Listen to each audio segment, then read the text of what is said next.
నమస్కారం మిత్రమా.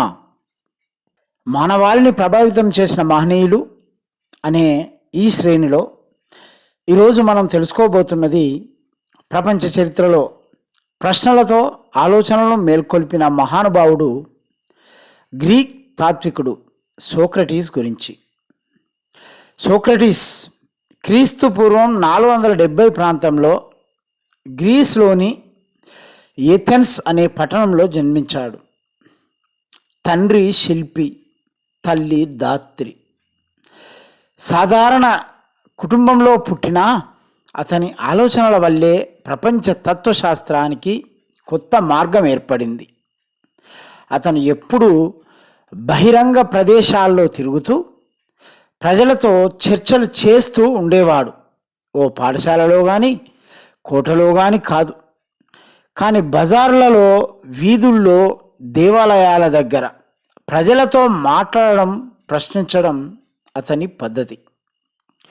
సోక్రటీస్ ఎప్పుడూ పుస్తకాలు రాయలేదు. అతని విద్య ప్రశ్నలు అడగడమే. ఈ పద్ధతినే తర్వాతి తరాలు సోక్రటిక్ మెథడ్ అని పిలిచాయి. ఉదాహరణకు, ఎవరో ధైర్యం అంటే ఏమిటి అని అడిగితే సమాధానం చెప్పడమే కాకుండా మరలా ప్రశ్నలతో ఆలోచింపజేసేవాడు. అలా చేస్తూ మనసులోని అజ్ఞానాన్ని తొలగించి జ్ఞానాన్ని వెలికి తీసే ప్రయత్నం చేసేవాడు. అతని యొక్క ఆలోచనలు. నిన్ను నీవు తెలుసుకో అతని ప్రసిద్ధమైన బోధ. మనం అర్థం చేసుకున్నప్పుడే నిజమైన జ్ఞానం మొదలవుతుంది అని నమ్మేవాడు.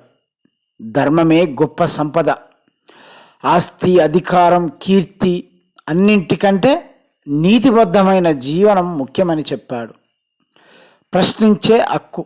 ఎవ్వరి మాటలనైనా అంత సులభంగా నమ్మొద్దు. ప్రశ్నించు, ఆలోచించు, అర్థం చేసుకున్న తర్వాతే నమ్ము అని చెప్పాడు. కానీ ఏథెన్స్లోని కొంతమంది ప్రభువులకు అతని ప్రశ్నలు ఇష్టం కాలేదు. సోక్రటీస్ యువతను తప్పుదారి పట్టిస్తున్నాడు, దేవుళ్లను అవమానిస్తున్నాడు అని నిందలు మోపారు. కోర్టులో విచారణ జరిగింది. సోక్రటీస్ చేసినది తప్పు కాదని ధైర్యంగా చెప్పాడు. అయినా అతనికి మరణదండన విధించారు. అతనికి ఒక అవకాశం ఇచ్చారు. తన ఆలోచనల్ని వదిలేస్తే ప్రాణం కాపాడుతాం అని. కానీ సోక్రటీస్ అన్నాడు, ఆలోచనల్ని వదిలి బతకడం, నిజాన్ని వదిలి బతకడం జీవితం కాదు.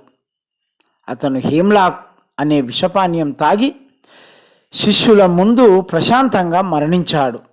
అతని చివరి మాటలు కూడా శిష్యులను ఆలోచింపచేసే విధంగానే ఉండేవి. ప్రభావం. సోక్రటీస్ తన జీవితంలో ఒక్క పుస్తకం కూడా రాయకపోయినా అతని ఆలోచనలు అతని శిష్యుల ద్వారా ప్రపంచానికి చేరాయి. ప్లేటో అతని గొప్ప శిష్యుడు. ఆ ఆలోచనలను గ్రంథాల రూపంలో రాశాడు. ప్లేటో ద్వారా అరిస్టాటిల్ ప్రభావితమయ్యాడు. అరిస్టాటిల్ ద్వారా మొత్తం పాశ్చాత్య తత్వశాస్త్రం, విజ్ఞాన శాస్త్రం, రాజకీయం అభివృద్ధి చెందింది.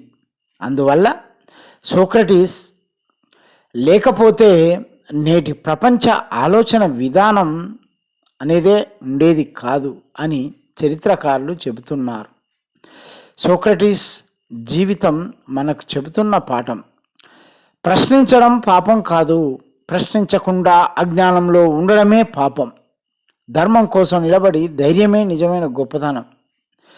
జ్ఞానం పుస్తకాలలో మాత్రమే కాదు, మనలోనే ఉంటుంది. మానవాళిని ప్రభావితం చేసిన మహనీయులు శ్రేణిలో ఈరోజు మనం చూసింది సత్యం కోసం ప్రాణత్యాగం చేసిన తాత్వికుడు సోక్రటీస్. ఆయన ఆలోచనలు నేటికి మనలను ఆలోచింపచేస్తున్నాయి. ప్రపంచ తత్వశాస్త్రానికి పునాది వేసిన మహనీయుడు మనకు ఒకే ఒక గొప్ప పాఠాన్ని అందించాడు. నిజం కోసం ప్రశ్నించు, ధర్మం కోసం నిలబడు. ఆయన ఎప్పుడూ పుస్తకాలు రాయకపోయినా కానీ ప్రశ్నలతో మనసులను మేల్కొల్పాడు. నిన్ను నీవు తెలుసుకో అన్న చిన్న మాటలోనే ఆయన తాత్వికత అంతా నిక్షిప్తమై ఉంది. తన ఆలోచనలను వదిలిపెట్టి బతకలేం అన్న ధైర్యంతో ఆయన విషపానీయం తాగి ప్రాణం అర్పించాడు. జీవితం ముగిసిన ఆ ఆలోచనలు యుగయుగాల పాటు నిలిచిపోయాయి. సోక్రటీస్ చెప్పిన గొప్ప సందేశం, ప్రశ్నించే మనసే నిజమైన జ్ఞానానికి తలుపు. అజ్ఞానంలో ఉండక ఆలోచనలతో ముందుకు నడవాలి. సోక్రటీస్ స్ఫూర్తి నేటికి మానవాళిని ప్రభావితం చేస్తూనే ఉంది.